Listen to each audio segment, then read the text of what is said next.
El caso de Jeffrey Dahmer.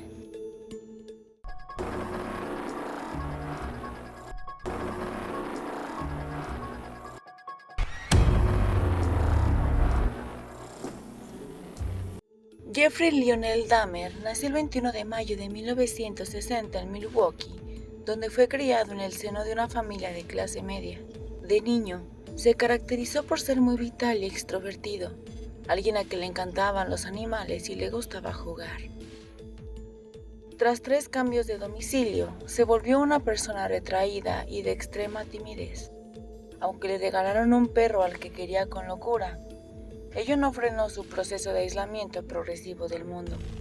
Para impedir que fuera más, su padre le animaba a relacionarse con otros niños, casi forzándole a ello, ya que temía que el pequeño Jeffrey pudiera desarrollar cierto complejo de inferioridad. Hacia los 10 años, el matrimonio de sus padres comenzó poco a poco a desmoronarse. No era extraño verlos discutir. Ya en la adolescencia, cuando sucedían este tipo de acontecimientos, Jeff se iba de casa y se perdía en el bosque.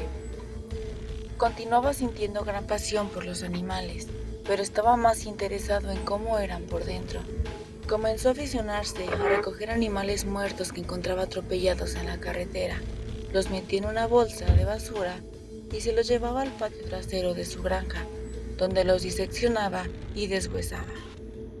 En plena época del desarrollo de su sexualidad, Jeffrey Dahmer se dedicaba a este tipo de prácticas, estableciendo una asociación entre violencia y sexo que marcaron su conducta y sus acciones posteriores. Sentía atracción por los hombres, fantaseaba que se acostaba con ellos y luego los asesinaba.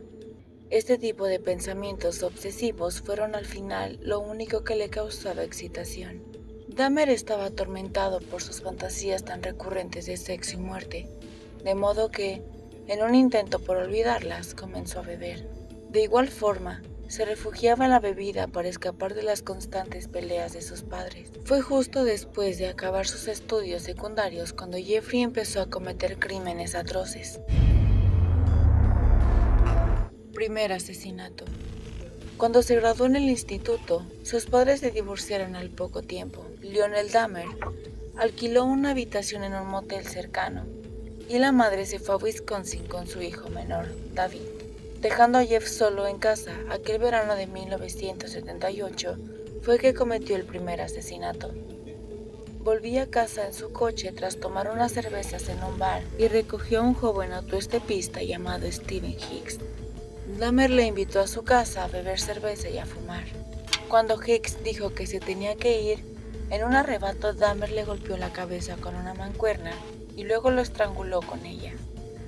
Presa del pánico, bajó el cadáver al sótano. Por la mañana compró un cuchillo de caza.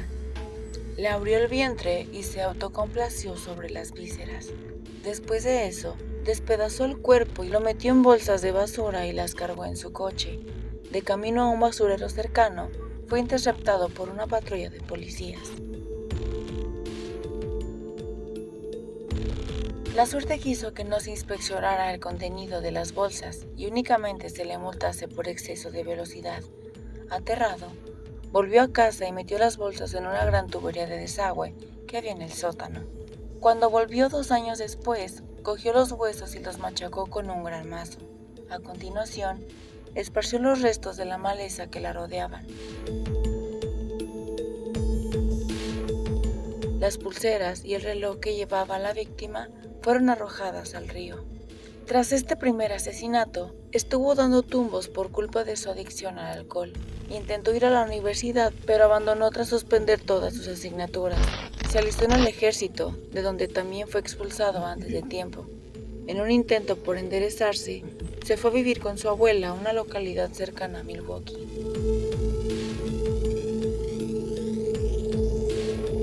Segundo asesinato. Se convirtió en un hombre de fe.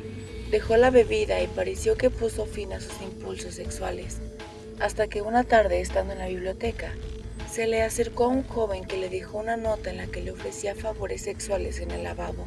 Según parece, ese momento fue decisivo para despertar su apetito voraz por querer someter a otros hombres a su voluntad. Como sabía que aquello no era correcto, robó el maniquí de una tienda que utilizaba para autocomplacerse, pero esto no pagaba su sed insaciable. Tras nulos intentos por frenar sus pulsiones, una noche de 1986 en un bar de ambiente gay, conoció a Stephen Tommy, con quien fue a un hotel a practicar sexo. Ya en la habitación, Dahmer le echó 4 somníferos en la bebida para dejarlo inconsciente. Aunque dijo no recordar lo que ocurrió, cuando Jeff despertó encontró el cadáver de Tommy con la cabeza fuera de la cama, los brazos llenos de contusiones y varias costillas rotas. Ante aquella escena, y sin perder la calma, se fue a comprar una gran maleta con ruedas, volvió al hotel y metió el cuerpo en ella. Fue en taxi hasta el sótano de la casa de su abuela, donde para poder descuartizarlo a gusto. El proceso fue casi idéntico al que realizó con su primera víctima, aunque esta vez deshuesó el cadáver y conservó el cráneo como recuerdo. A partir de ese momento, Jeffrey Dahmer cedió finalmente ante sus impulsos. Volvería a frecuentar los clubs en busca de hombres para conquistarlos y descuartizarlo. Tras drogar y estrangular a James Dextator, escondió el cuerpo de su víctima durante una semana y cometió actos de necrofilia con él. Una vez el proceso de descomposición se aceleró y el mal olor era evidente, lo descuartizó. Con su cuarta víctima, Richard Guerrero, actuó siguiendo el mismo procedimiento. Entretanto, dejó la casa de su abuela y se alquiló un piso en solitario. Esta espiral casi acababa en comienzos de 1989, cuando un chico de 14 años al que intentó seducir escapó de su apartamento y alertó a la policía.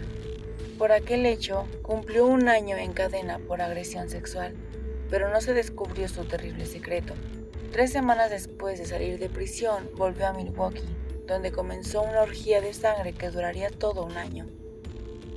Tras la deliberación de un jurado formado por gente no experta, se concluyó que para ser diagnosticado como enfermo mental, Jeffrey Dahmer debía comportarse como tal todo el tiempo, incluyendo cuando él mataba.